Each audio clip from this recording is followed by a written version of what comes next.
Good morning and welcome to Wise Women Weekdays. My name is Lucinda Wild and I'm joined today by Alan Branch. Yes, and I'm Marianne. I'm also one of the wise women, but this is my very first appearance. Today we're going to be broaching the subject of panic attacks.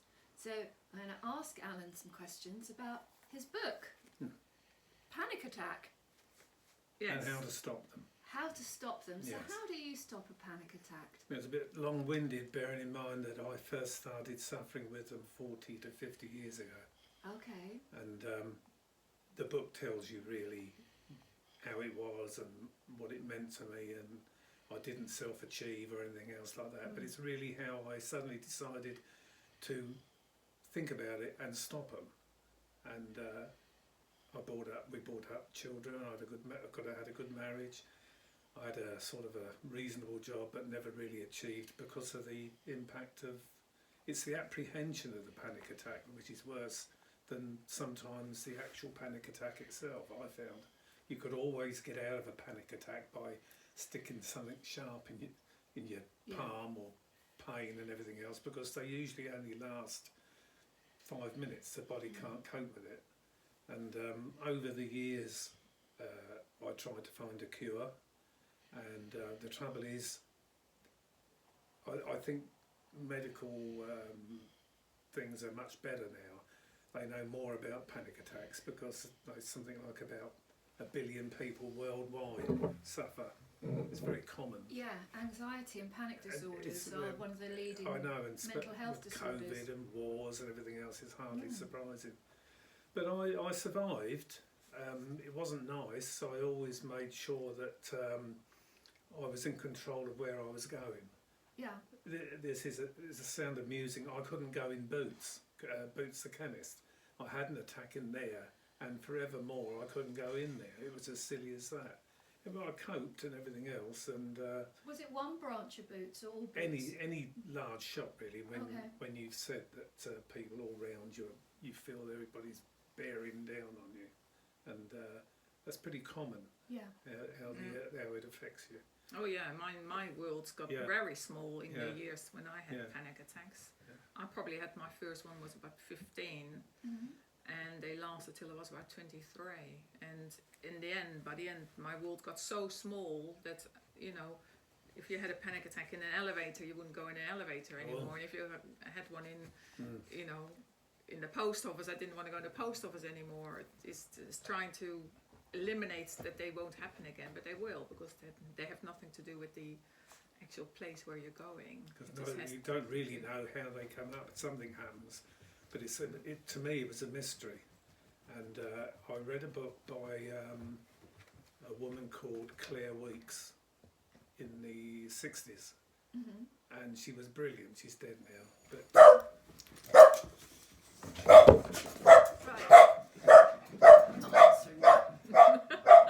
That was the front door. Yes, and the dogs have gone off to see who it is. Whoever it is. To protect the house. Yes.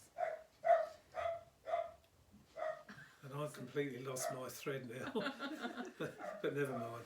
But these things happen. Yeah. So you were talking about the lady that wrote the book in the 60s. Yeah, and she said that the way to get over these is to accept them, let them run through you.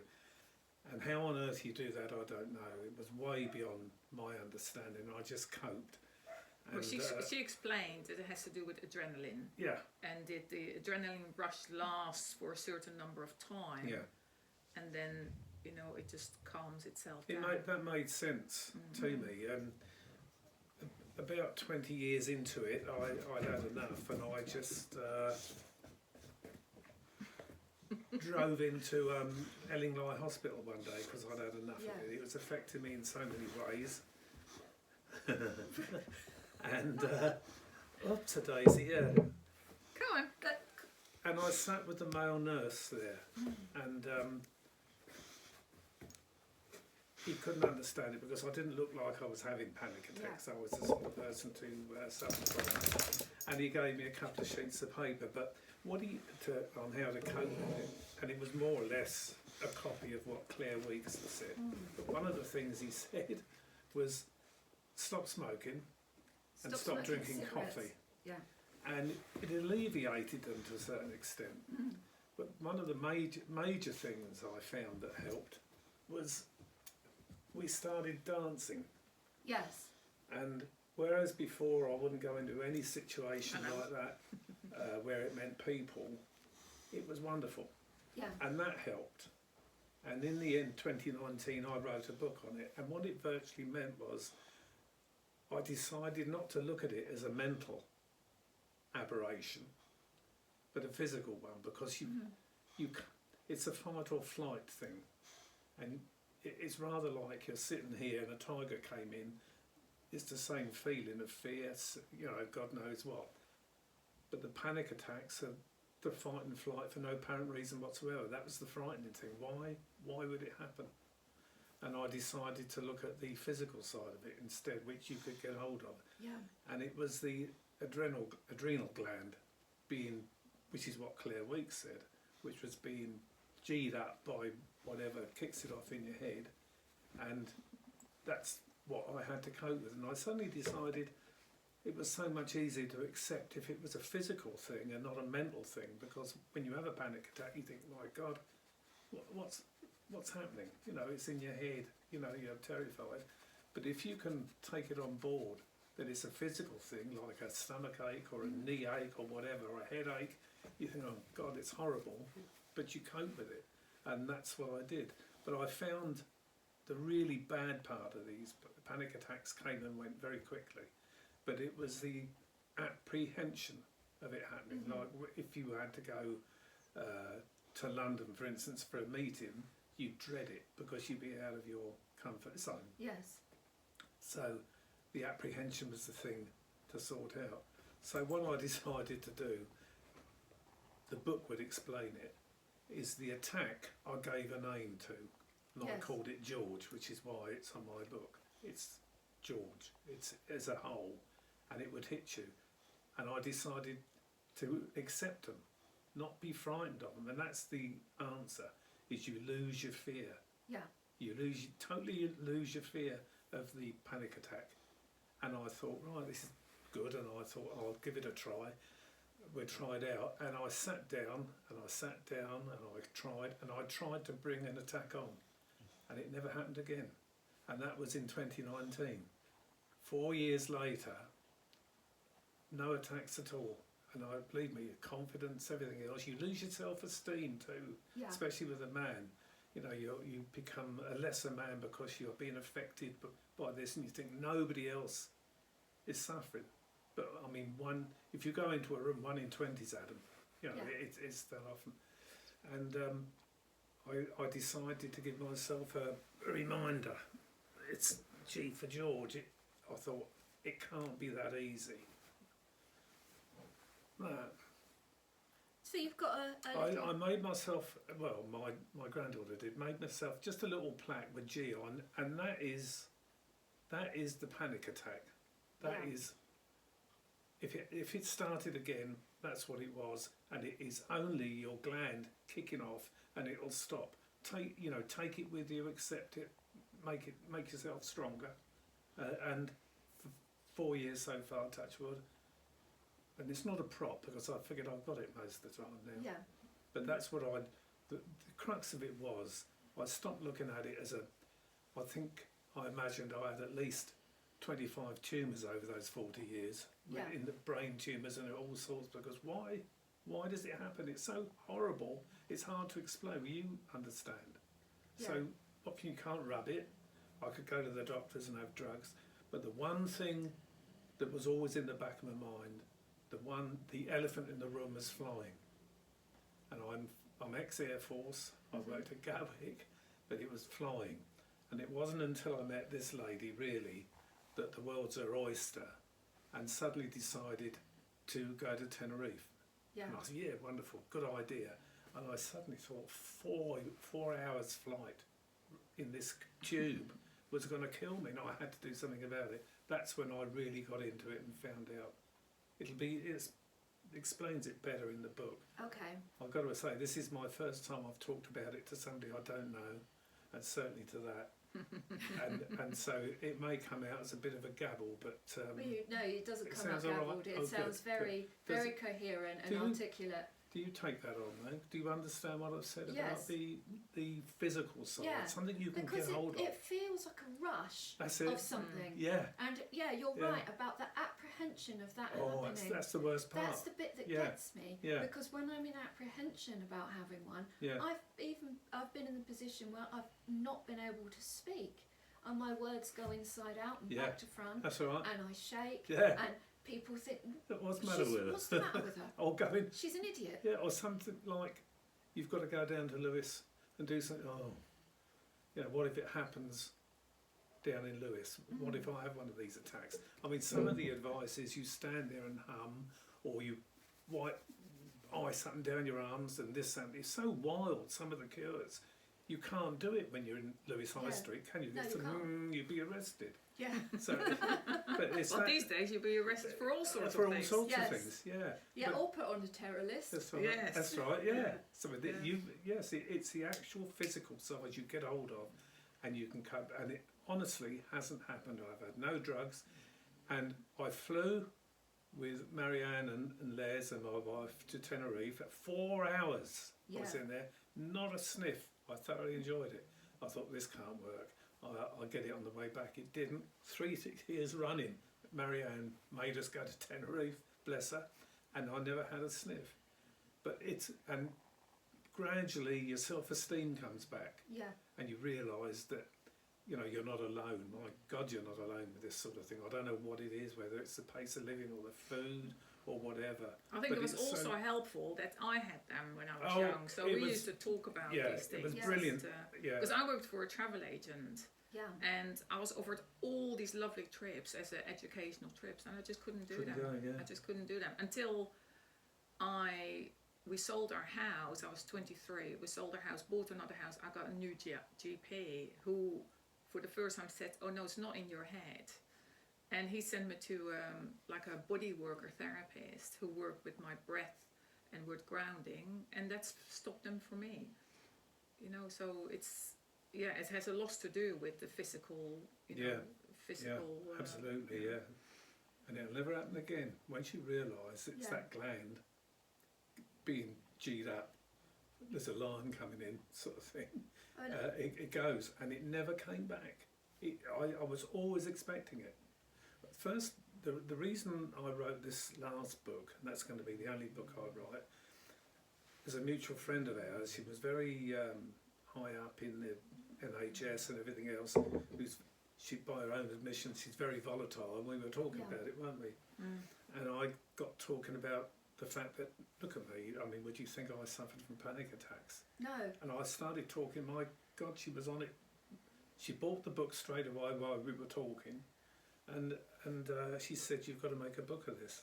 And it was See, the first thing you wrote was just an online, yeah, which she bought, yeah, and she said, yeah. so you kind of changed it, that's and you right. added Yeah, things to yeah, it, and yeah. It's it's much now in a much the paper. same, but I'm doing an audio tape as well because Yes. Marianne suggested quite rightly, like you, Yeah. we're not IT, Yeah. and more people use look what you're doing on the phone.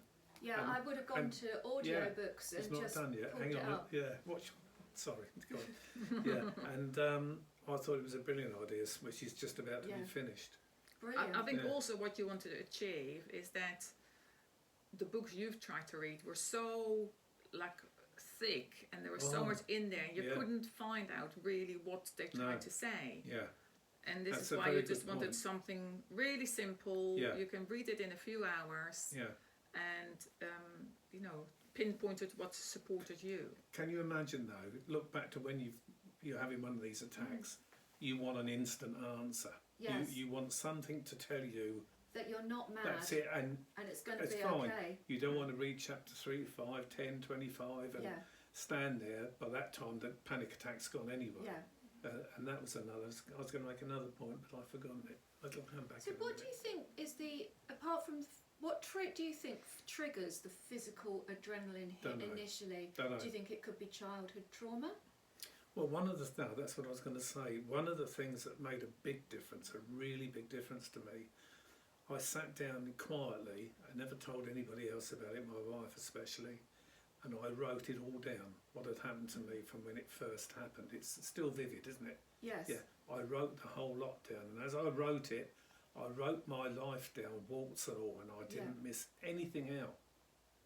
And it was like, it was cathartic. The stress went straight away.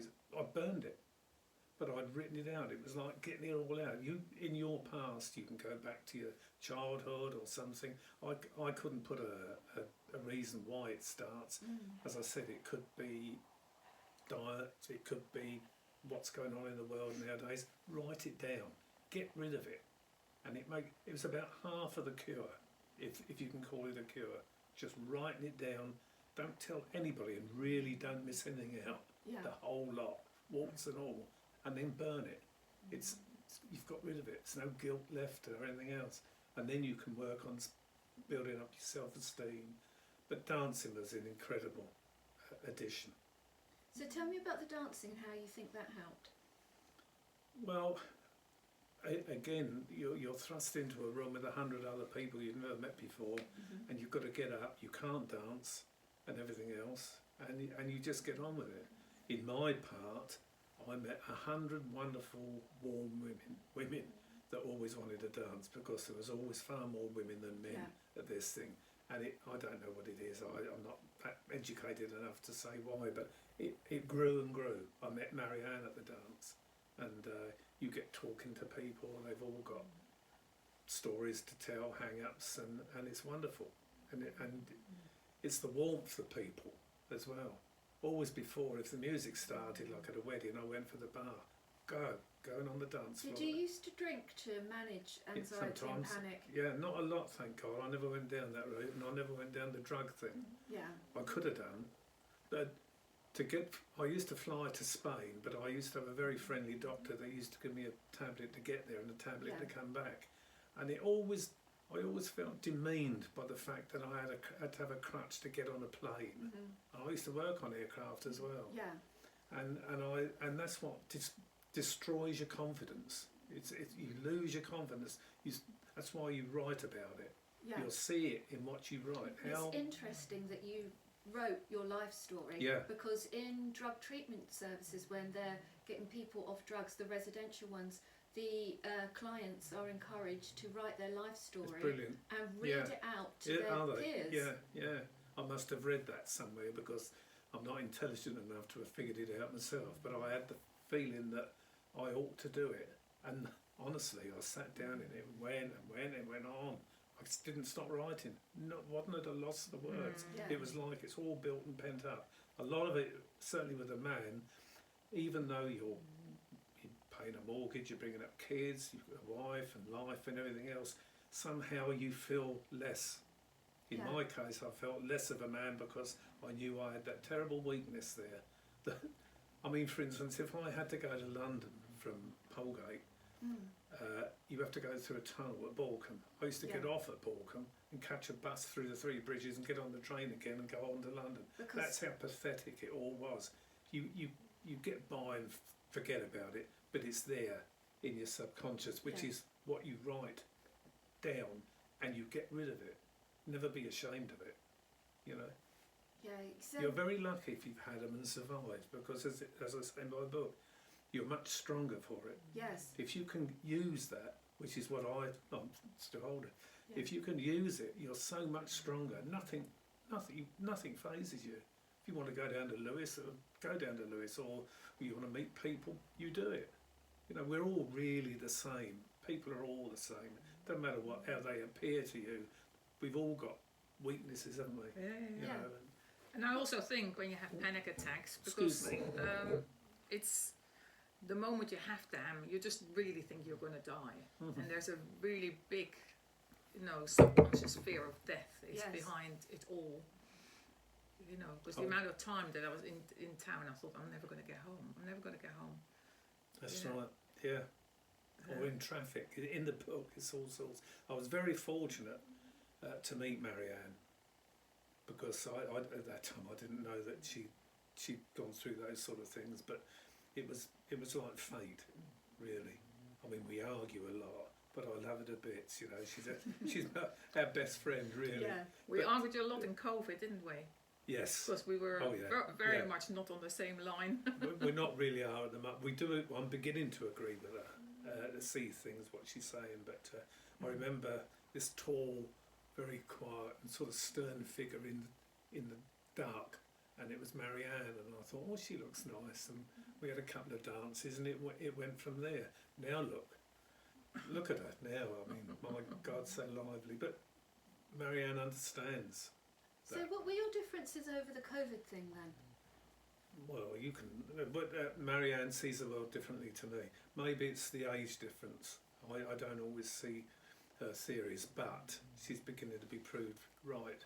But the thing is, I think what happened is it all comes back to the same thing again, the fear of death, wasn't it? Yes. It all comes because you know, when I used to come to you and say, just wait to do all, but you know, the age we are, the age you are, and you know, we're closer to death and we don't want to die yet. So that's really where the basic, same with panic attacks.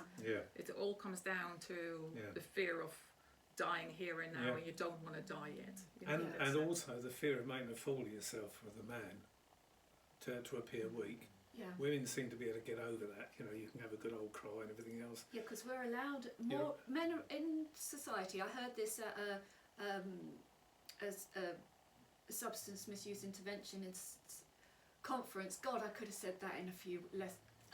What's wrong with me? Falling over my tongue. I could have said that in a lot less words. So the point that I was going to make was, I was at a conference. I went to one of the talks and it talked about men's emotions. Men are only allowed to have anger, sadness, anxiety, fear, are all considered weak. And this is why men turn to drugs and alcohol. But that shows incredible strength in you that you didn't turn to the drugs and the alcohol. It's true, but you've just, at my, what was the last wedding anniversary you had? Oh, your 60th. 60th. We've been married 60 years. And it was at the celebration, and my wife, who's very good at talking, she's very calm, and she did a little speech, and she says, now I'll pass you over to my other half, you know, and they're sat there. I started crying, didn't I? I couldn't stop. Oh. That's really cute, actually. I did say to somebody after, she said, what are you crying for? I said, it was the bloody price. I beg your pardon. I know we're allowed to swear on here as long as it's not within the first 10 seconds. Oh, right, no. Okay. It's true, but you know, you're a far stronger person than when you first started out. You just don't realise it, possibly. When you're actually in it, you don't realise the strength it takes to live I know, with that. You've still got to carry on, and the power and the strength you've got to do that. How many people, when you go through Lewis, say, or wherever, you look around, at least 5% of the people walking around there have never had one and they've got to have one. You know, it just affects so many. The numbers are unbelievable for various reasons. And people don't actually know that they're having one because they think it's just limited to not being able to breathe and a rapid heart rate. But it's actually more expansive than that. It could be like losing your temper at the drop of a hat. Yes. Just suddenly, it's emotions, over excitement, like the heightened energy. I don't know why. They suggested it was fight or flight, which it probably is. The adrenaline gland or adrenal gland is there to make you run like blazes if a tiger comes into the room, sort of thing. That's it. But if you're sitting there reading the paper and that feeling comes and you think, why on earth did it come? Where did that come from? That's what the frightening thing is. There's no reason for it. If there's a reason for it's it, probably the lies in your newspaper doing that. It's probably what the newspaper is telling you. I don't know what triggers it, but it does. But I don't care now. Come on, I hope I have one right here and now because it'll just make me stronger. It's acceptance. That's what this lady Claire Weeks, bless her, who triggered it off, said. Acceptance. Yes. Accept and the use emotion. it. And use it. The book says it a bit better, I think. Eckhart Tolle talks about negative emotions. Rather than trying to push them down and shut them off, invite them in. That's the write it out. Yeah. That was good advice from somebody. Yeah. So invite the negative feelings in. Yeah. And go, hello, you're here again. Yes, hello. Accept That's it. right. You read my. Are you sure you haven't read my I book? haven't read your book. The phrasing is similar. Yeah. You know, come on. But that's what Where I used are to you? teach clients when I was working at drug treatment services in Oh, Brighton right. and Hastings. Yeah. When you feel anxious or fearful, just sit with it. Yeah. Let it happen. Yeah.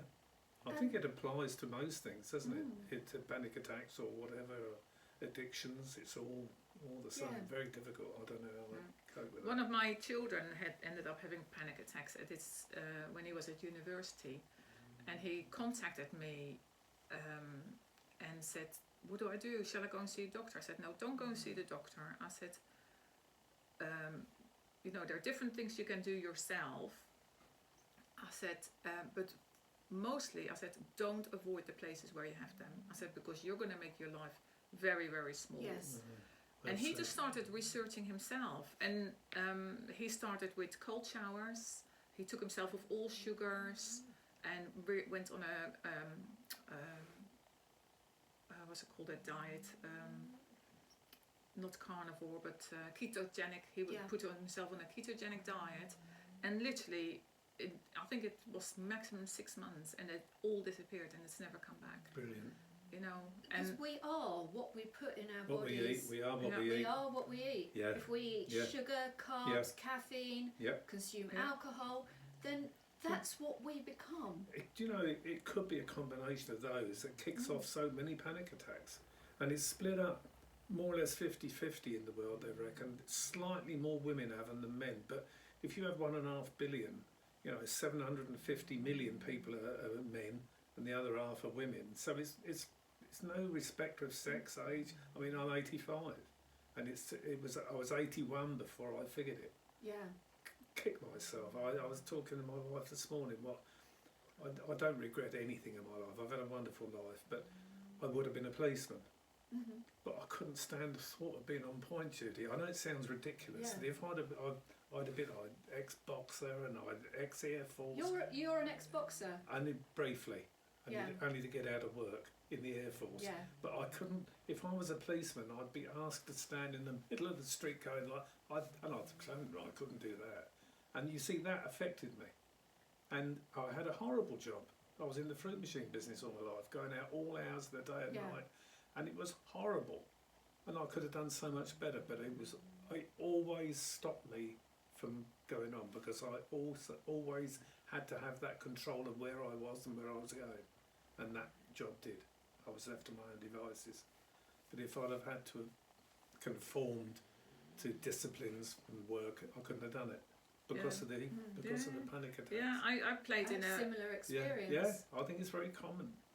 I played in a marching band at the time, and I had to leave. I just couldn't walk in line anymore. God, yeah. I just couldn't do it anymore.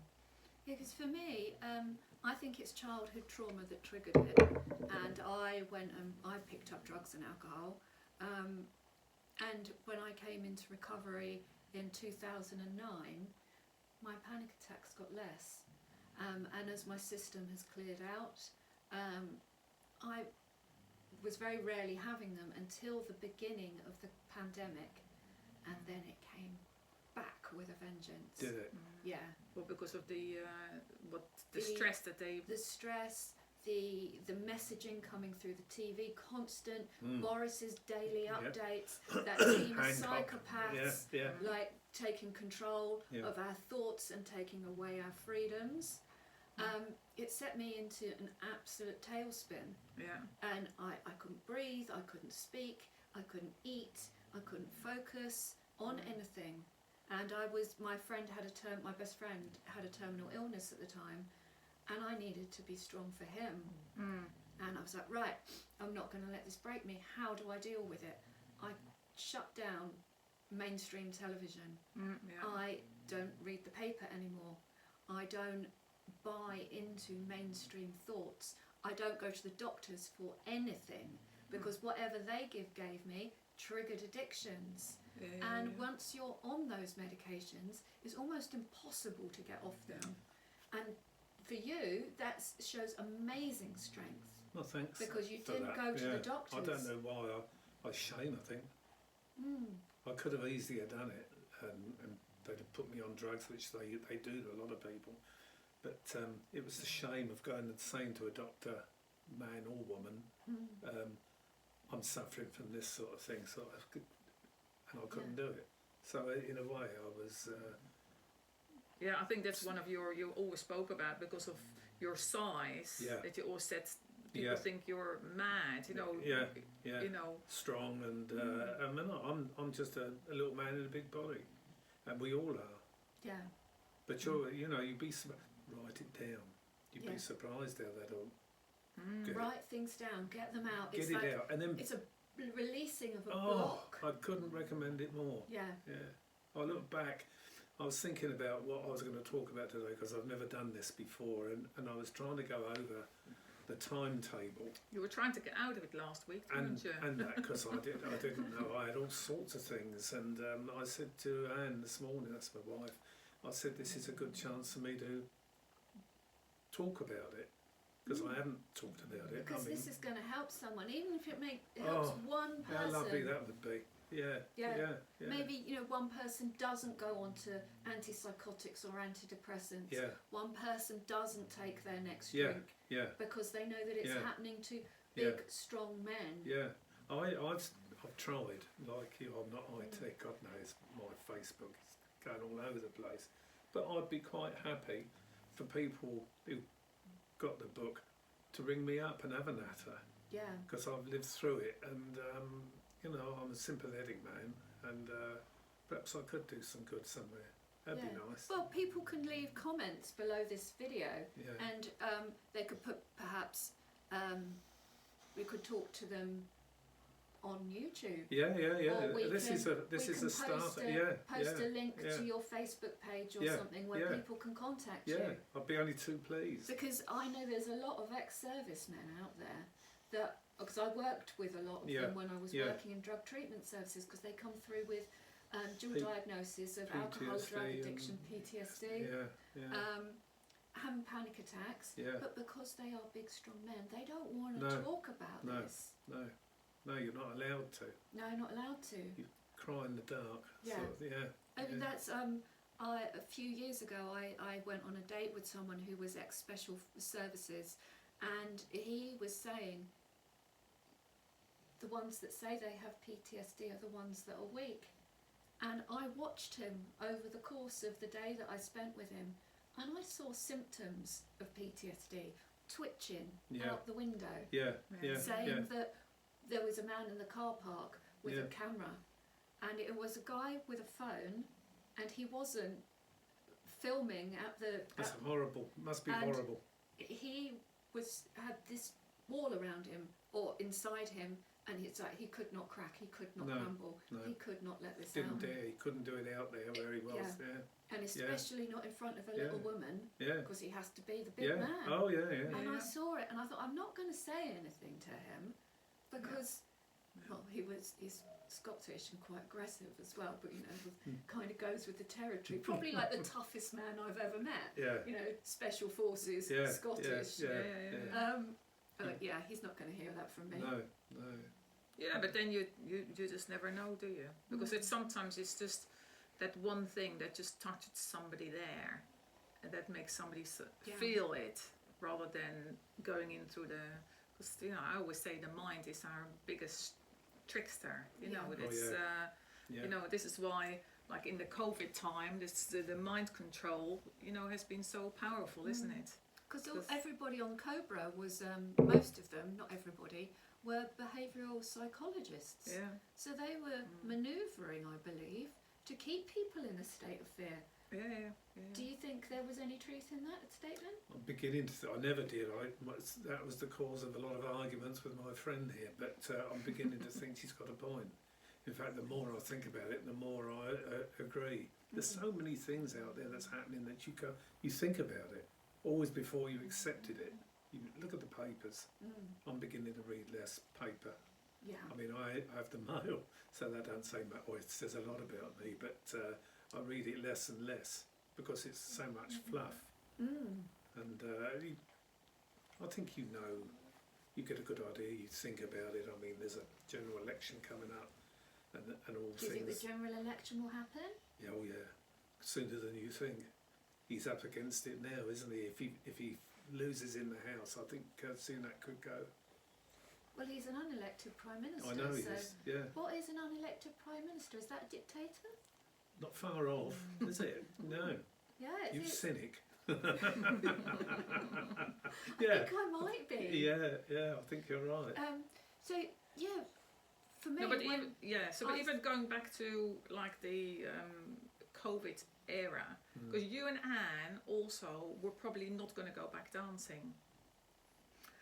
And because there was an element of fear there, and then so I said to you, no, you are going back dancing, and I will come and pick you up. So for 18 months, I picked you up every Tuesday. Whether we liked it or not, to we take went you out. dancing. That was the rock and roll. But yeah, you did. It was good. But everybody needs a Marianne. Yeah. Yeah. And then I remember one Tuesday night in, what is it now, this coming February, 2 years ago, we came to the car and you stopped me and you said to me, I think you've been right all along. Yes, it's stuck in my throat saying it. Where is COVID gone? Yeah. The Ukraine war and COVID was overnight disappeared from all the newspapers. You can imagine 3 people standing there, Valance, the other one, and Hancock. You're all going to die every night. Now I used to say, oh, shut up. But how many people much younger than me and less experienced were going, my God, you know, in the 20s, newlyweds and with children, you're all going to... And that's what the message was, on and on and on and on. And it's one of the biggest cons out, I think. Yeah. The money. I didn't believe it. That's what gave me panic attacks and anxiety, is I knew it was a lie, but I didn't know why they were lying. And the unknown. The that unknown. Gave it It was the unknown. Yeah. And also restrictions of freedom. Yeah, that was a big one for people. You can't do this and you can't do that. But actually coming out of lockdown for me gave me a whole new wave of panic. Yeah. Because I didn't know Did you what know the Marianne world was going to then? be like. No. That's a great shame. Yeah, She'd well, have I felt pulled you really out quicker than that. isolated with this. Yeah. Because everyone was going, oh yeah, life's going back to normal. I was like, my head was telling me, life is never going to be the same again. We don't have vaccination. We had 3, but that was it. We don't have flu. I may live to regret it, I don't know. But Marianne kept us that way. Yeah. You know, we'd have survived, but we'd have been very much smaller. Wouldn't have done this, wouldn't have done that. We'd have crept into our shelves and worried ourselves silly. Because it would have been a shame if you had stopped your dancing. Oh, because your panic attacks could have returned. It wouldn't have helped. I don't think they'll ever return. We shouldn't do that. But I really do believe I've got it. Well, every word is a spell. So if you say they're never going to return, they never will They return. never will, no. I've wanted them to because I want to prove my point, but I've forgotten about it now. That is just there in my pocket by habit. Every now and again I think, you know, come on then. But I also think having had that time is in some weird way a gift, really. Yeah, because that's good positive thinking. It was a gift because it actually gave people time to stop and look at their lives. Yeah. And what they wanted from life. Yeah. But right in the middle of COVID, you weren't given much opportunity. I mean, what was the outcome? What was in the future? God knows what, you know. And a certain section of the community in this country did extremely well and had a wonderful time, and they're still doing well. The rest of us, the common herd, we're out of it now because of mainstream media do get, like GB News, you get it every day. What's going on, and that's brilliant. And Marianne was on the money right from the beginning. Yeah, GB News is an excellent news channel. Yeah. I'm particularly fond of the third episode in a row. I would have mentioned his name, Neil Oliver. Yeah. Oh, isn't he good? Oh, I love him. I've got a bit of a crush on him actually. Really. Yeah, him and Lawrence Fox. You liked Rick? Was it Rick Stein? Was it Rick Stein? What's his name? Patrick. No. Patrick Christie. My mum loves him. Yeah. I like him too. No, what's the Mark Stein? Mark Stein. Yes, that's right. you like him. Mark Nolan. Mark Dolan. Is it Mark Nolan? Dolan, he's on about 10 o'clock. I dip in and watch the shorts. But you do get, Neil Oliver that's mostly. good. Well, you do, Mark Oliver's very deep and you can't help but believe the man. Neil Oliver, yeah. Neil Oliver, yeah. And he makes such a lot of sense. Yeah. And you start to build on it. And his podcasts about history are so Yes, beautiful. and thoughtful. Yeah, and he keeps Scottish deerhounds as well. Does he really? And I'm up for getting one of those in the future. Well, being a Scot. warn us next time. Oh dear. Oh, bless him, he's asleep. Yeah, they're both having a little nap. Yeah, dogs help with panic attacks as well. Oh, not half. Yeah, they really do. Yeah. Because Don't they train certain dogs Yes, to, they are. to Comfort dogs. yeah, but they kind of feel panic attacks coming on and then kind of calm the owners There's nothing down. like sitting on a settee with a lovely warm dog who loves you and you're nice and warm and you don't worry about anything else. That was actually the point when my panic attacks started to get less and my anxiety dropped, when I got a little tiny Jack Russell called Roxy, because I had to get out of self and care for this little dog who needed walking, feeding, toilet training. Not that she was ever toilet trained. That helps you survive, doesn't it? It gives meaning. Just remember, it's like a bad knee or an aching back or a headache. That's all this panic attack is. Yeah. It's just that adrenal gland giving you a 5-minute burst. And the other thing that those panic attacks can lead to with the bursts of adrenaline is adrenal fatigue. Yes. People are exhausted. Oh, absolutely, yeah. I've got a really beautiful friend. I love her to pieces. I'm not going to say her name. She has been debilitated with fatigue, but caused by adrenal. Yeah. It takes it out of you. There's no doubt about it. You get over it. And, thank God for that. But I'm not going to do it. I'll stay in today. Yeah. I'm not going there. I'll go there tomorrow, or I won't do it. Yes, you're right.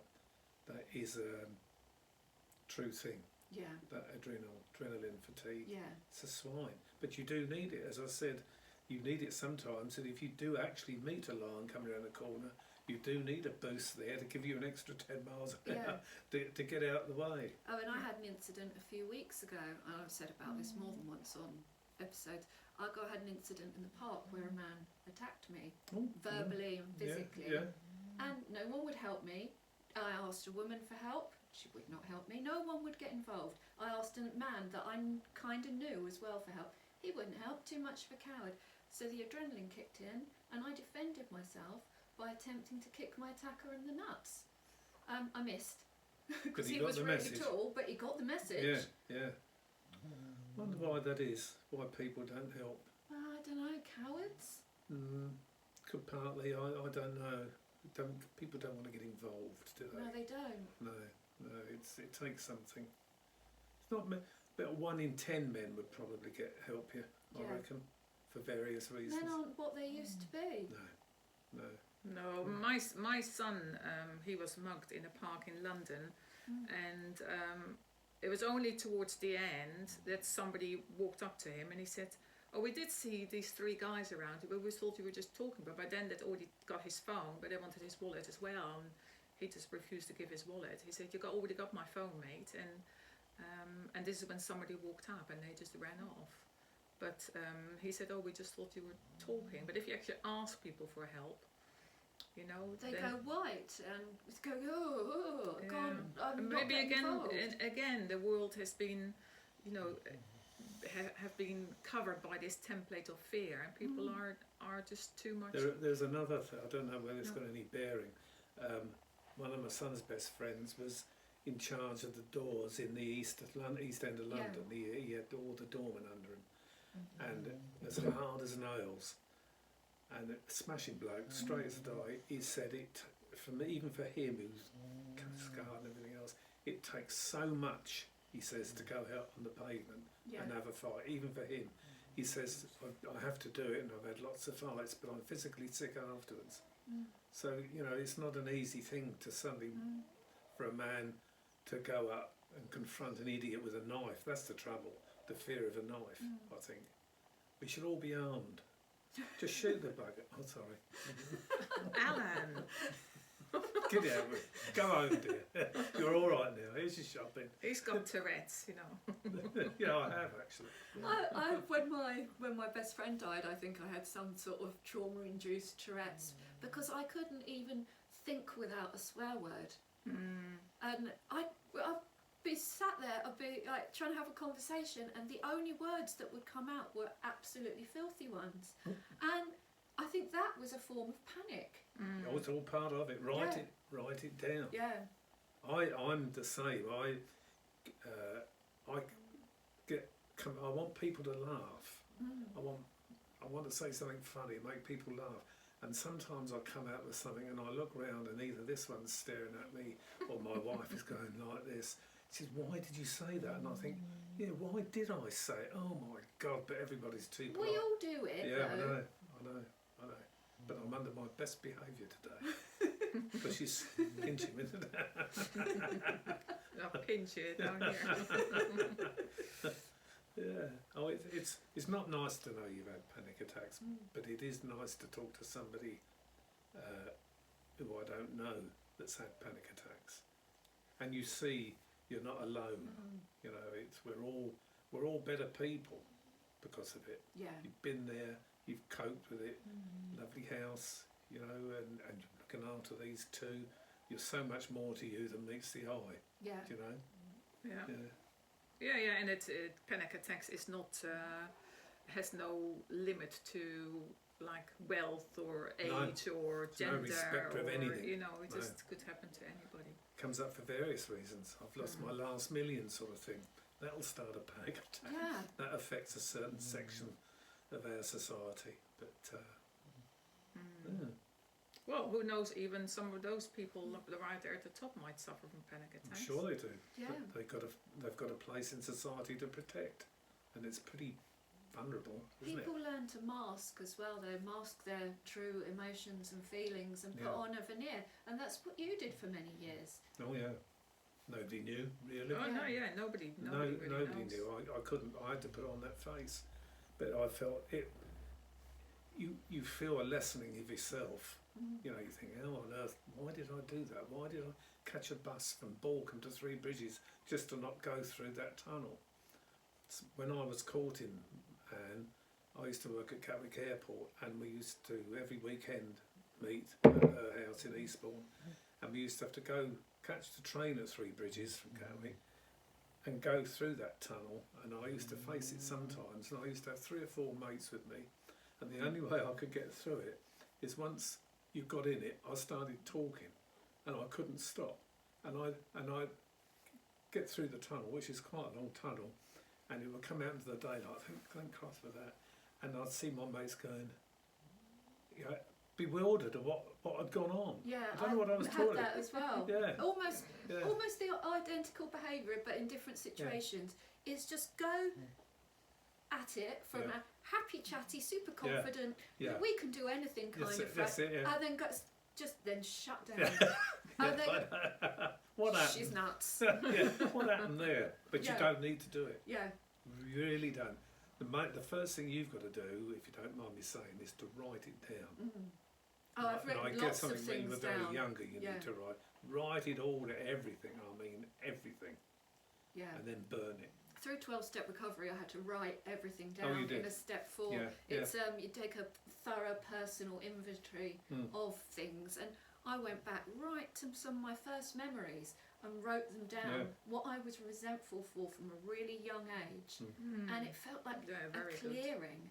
Afterwards, I went home after I'd read it out to my sponsor. I went home, I napped on the bed, and then I went down to the beach with a picnic and my dog, and it was like a weight had been lifted. I could hear the sound of the sea, the sound of children laughing. That's a bit of a cliche, but you know, happiness and life around me, and smell the salty air and see the blue of the sky, because it wasn't all crowding down on me, being unpleasant. Once I realised it was a physical thing to me, I started to try and build self-esteem or whatever. The dancing did a lot to it. To covered it all, or it could be anything. As I say, once you've got a hold of it, and it is a physical thing, and you realise it, take it on board to make you stronger.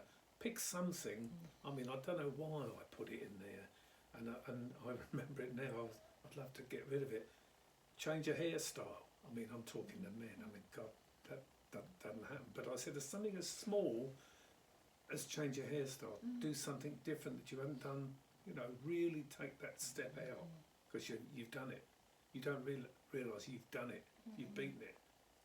But I just feel sorry sometimes. It just opens your life, you know, so much. Yeah. Like I had my first driving lessons when I turned 18, and of course I had to stop because you know, some moments I just can't even remember. You know, my vision just went black, and my legs were shaking. And in the end, I was 23 when I got my driver's license, and even then I was still scared of avoiding roads where there was a tunnel and all that, because I was always scared it was going to come back. And like now, if you see what I do now, I just get in any car. I've driven them around everywhere. Holland in a minibus and go anywhere, and you know, it just it's the confidence. You know you can do it. It's hard to imagine you ever suffering from doubt or panic attacks, because you are so positive. I mean, as you just said, you took us 6 or 7 of us all around Holland. And drove the minibus through the tunnel. That was another tester, going through that tunnel. I thought, is this gonna... Tunnels are a recurring thing here. Did something happen to you in a tunnel? No, they're not the... I mean, I went, as a small boy, I went through the Second World War, and we were bombed and this, that and the other, and I can remember my mother, I was a twitcher, taking me to a psychiatrist, and he said, make a picture, and I always remember it vividly. I did it with a searchlight. You know, it was there, I don't know. It may have been. I think that might be your root cause. I mean, what a traumatic period in history to live through. There's not many of you around anymore. No, I know, it didn't mean anything to me. I mean, I've got a picture on Facebook. They say put pictures, and I did, and I was 2 or 3, and I'm like that. And we're living next door to Gatwick Airport, and there's Messerschmitts and bombers going over, and it didn't mean anything to me then. It's interesting, you know, different. But who knows what goes on? Informative years under the age of 5, something traumatic, it may not register at the time, but it comes up at later life. It doesn't get me now. I mean, for 4 years I was in the Air Force, and I was on radar, and I was in a 150-foot hole right down the bottom where the tentacle was. Never struck me as being that, but until that clobbered me right at the beginning, the panic attack, I suddenly became aware of these places that I didn't really want to be in. Like, I mean, there's a case in there, I've written in there. I went to Boots one day with Anne and the kids, and I wanted some toothpaste. It sounds ridiculous, but I bent down to get some toothpaste, and a panic attack hit me. And from then on, I wouldn't go in Boots. But why on earth did it happen? A trigger. What triggered? Something up here, and I thought, I'm so fed up with it. The adrenal gland kicked off. And it goes... That's right, But now I don't care, because I'm going to use that to get stronger for the day. If that happened to me now, I'd use it. Right? And you use the energy, because it gives you more energy as well. You're so strong. You sound like you've been through the mill. I have, and you'll look at you sitting here. But you come out the other side. You have to come out the other side. You have to, You have to build strength and resilience. It's weak to stay under a label. And but look at let it let's say Boots. Boots on your phone. Boots has just come up on my phone. They've messaged me to tell me my prescription's I was going to say, they're not listening. They're not going to sue me, are they? In. Don't go to Boots for toothpaste. Oh, Oh, that's funny, isn't it? Yeah, it's an omen. I think there's a podcast you might enjoy actually, Alan. It's by a guy called Joe Rogan. He's on YouTube and he's on Spotify, and he talks to a lot of servicemen, ex-servicemen that have been through things. Yeah. And they are strong, they are resilient, they move through it. They don't buckle under No. the strain of it, Yeah. take handfuls of pills Yeah. and eat unhealthy diets and become obese. And they're usually There's- gentlemen. Yeah, gentlemen. Gentlemen. Yeah. I was listening to Joe Rogan talk to a guy called Tim Kennedy or David Blaine? It was Tim Kennedy, and they're talking about the fighters, the MMA fighters and soldiers and warriors. And these men, because they can control their emotional natures, are the kindest, gentlest men. Yeah. Well, look at the boys that went in the Battle of Britain. That's my sort of era that I can look back to. 18, 19 and 20, what they went through. Incredible. I mean, 18 and 19-year-old men, not all of them, No. but there's a large proportion of them in society. They're overweight. They sit in front of those game machines, whatever you call them. They have no strength. They have no resilience. No. They have nothing to No, offer I know. women. And it's such a sad waste Yeah. of beautiful young men. Yeah, I that agree could with you. be Yeah. something. Yeah. But how do you teach that? Well, with the education system the way that it is, you know, there's all sorts of weird stuff. Well, I being feel taught lucky in then. schools. You saying that, I feel lucky that I did have panic attacks. Because I've been tested. Yes, it's a test. Otherwise, I mean, I was in the Air Force for 4 years, and I learned a lot, but I was only a boy, 17 and a half, when I went in there, went abroad, and didn't teach me much, more or less took over from where my mother left off. Yeah. Then I left the Air Force, and my wife took over. I've been looked after a lot, but so I wasn't tested at all, but I have been now. Which is the traditional male-female roles Yeah. were met, and there is stability and strength in that. Yeah. When women can just be women and men can just be men. Yeah. We come together and look after each other. Yeah, I must admit, I don't know whether it has any bearing, but I'm much happier in the company of women. I'd much rather be talking to women and then being in the company of women than men. That's what real men are capable of doing. My best friend who passed away, he was more comfortable with women, but he was a strong man, emotionally strong. And he looked after his wife through her terminal illness.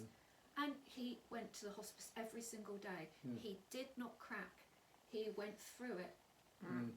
But he was strong enough to be able to cry. Yeah, I think there's more men like that than there isn't. Men get a bad name from a few. I mean, a couple in my family that don't really come up to scratch. But there's more men with that trait in them than there isn't. Yeah. Oh, definitely. Don't you think? Yeah. Yeah. So I think this conversation has come to a nice little conclusion. We're Yes. all round the Yeah. It's house. been so nice It's so meeting lovely you. meeting I felt, you, Alan. I didn't know what to expect. I went from, I was laying there in bed and thinking, I said to Anne, I keep waking up thinking there's a huge hut with 100 women in there, and I've got to stand up and talk to them. I've never talked to people before. This is so much nicer. Yeah. I'm going to have another go somewhere. My friend has sorted it out. Yeah. Well, you could set up your own podcast or Oh, your God, own yeah. YouTube channel No, and talk about panic don't know and where male emotions. I wouldn't know how to do that.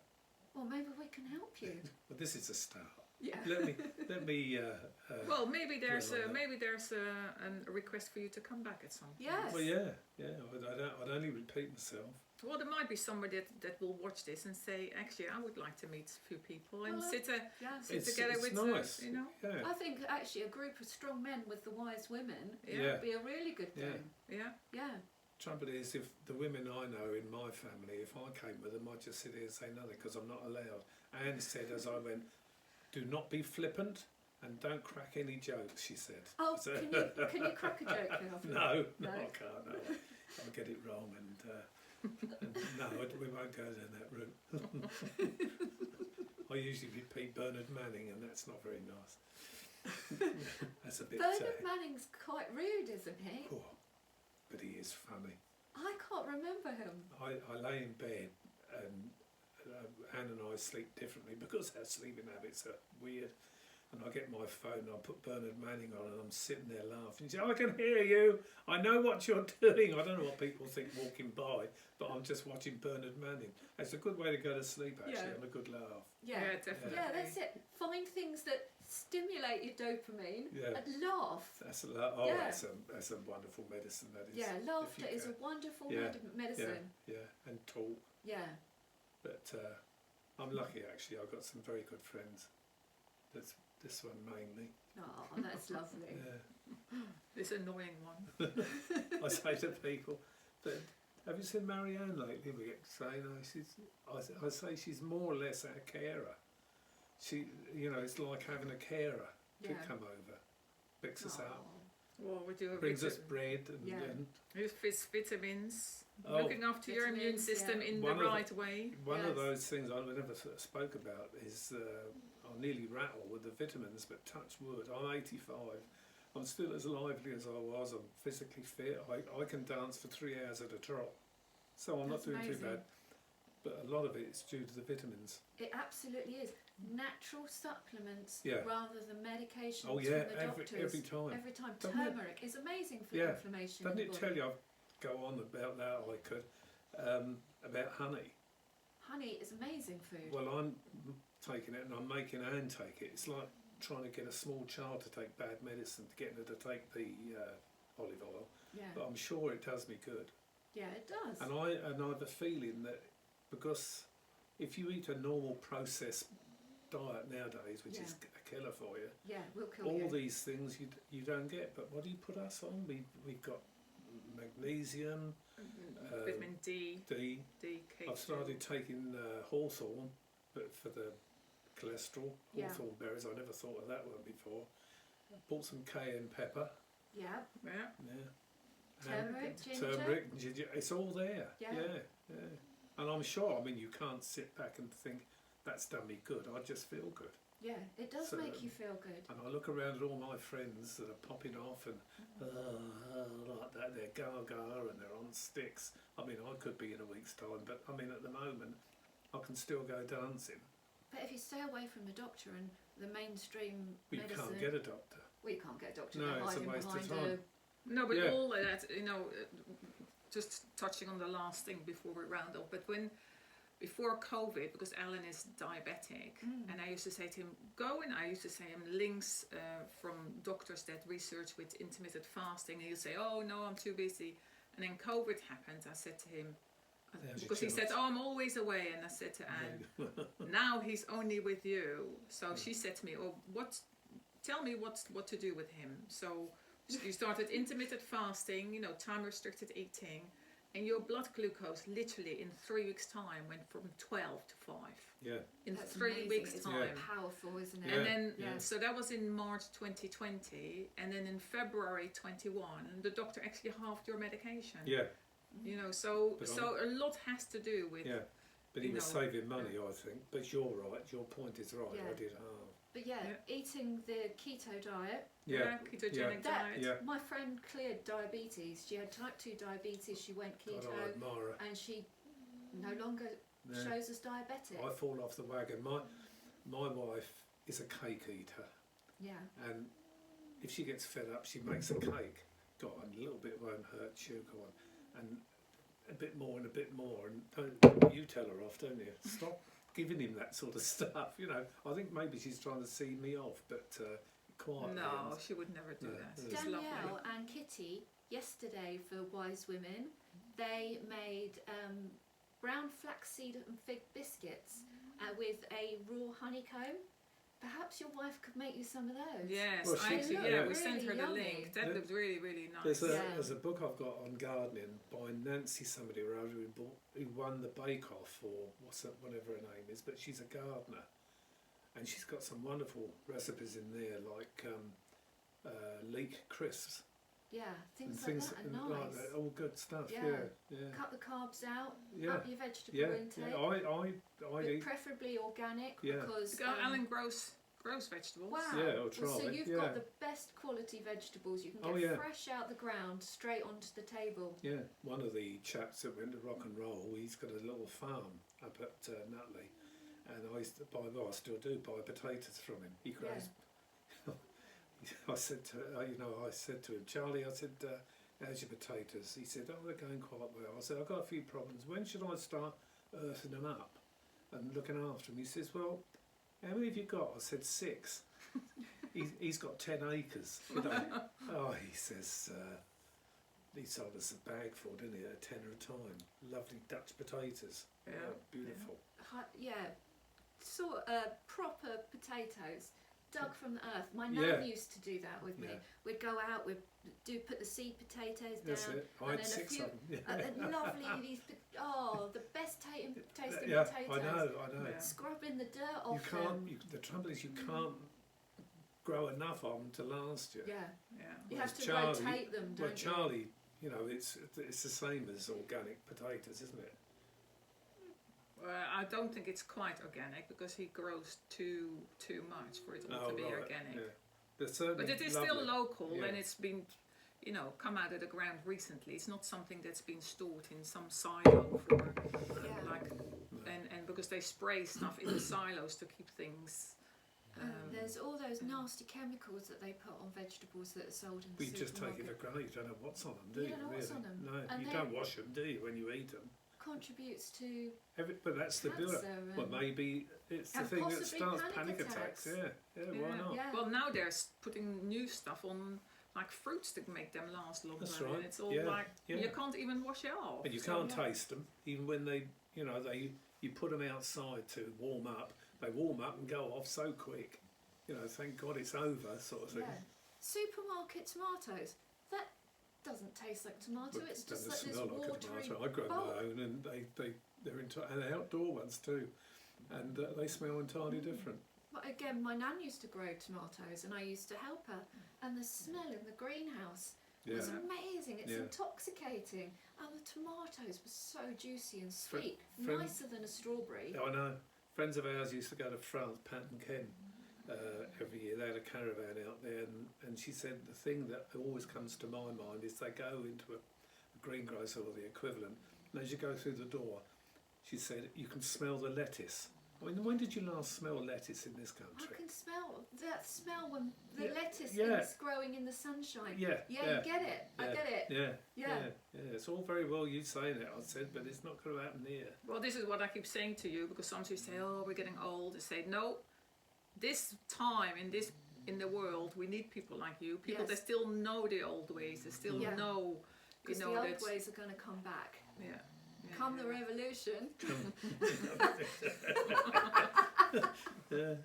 Anyway, No, it was lovely. jesting. I'm glad you came, Alan. No, It's I'm so ever so glad glad to came. meet This you. is a brilliant conversation. Thank you. Yeah. And everyone's laughing and happy. Yeah. No one has any anxiety or any None panic. at all. None at all. And I haven't had a drink or anything like that. Only a cup of Only tea. a cup of tea. Yeah. So if you like what we're doing here, subscribe and leave a comment. If you don't like what we're doing here, subscribe and leave a comment. I'm sure I convince you to like us. I am a behavioural psychologist. I'm not, no. I'm Chris Whitty in drag. Oh, No, okay. I'm not. Oh, no. Please. Oh, please don't. No, don't spoil it. That was the name I was trying to remember, along with Valence. Yeah. Oh, he walks down by the ooze. He lives in Lewis. I What, feel Whitty? like, well, I feel like pushing Push him him on. Somebody's already had a go at him, haven't they? in. Set the dogs on him. Yeah. Oh, actually, no, I wouldn't want them. Ugh. No, I don't want to pick Chris Whitty's flesh out of Molly's teeth. Well, their excitement lasted very brief, don't they? The welcome was exuberant, and Now they're back I've to been sleeping. asleep since then. Look at this. I know. Oh, I don't know look. the trunk. You don't Got know a which is little the front paw end here. and which is the back end. No, do here, you? No, look, she look looks at the this same. lovely Yeah, little right. paw here. Oh, it's a paw. Yeah. And here, look. She's going to have her hair cut next week. Oh. Anyway, thank you, viewers, for Yes, thank you very much. watching this episode. We love you all. Happy days. Merry Christmas. Merry Christmas. Yeah, Merry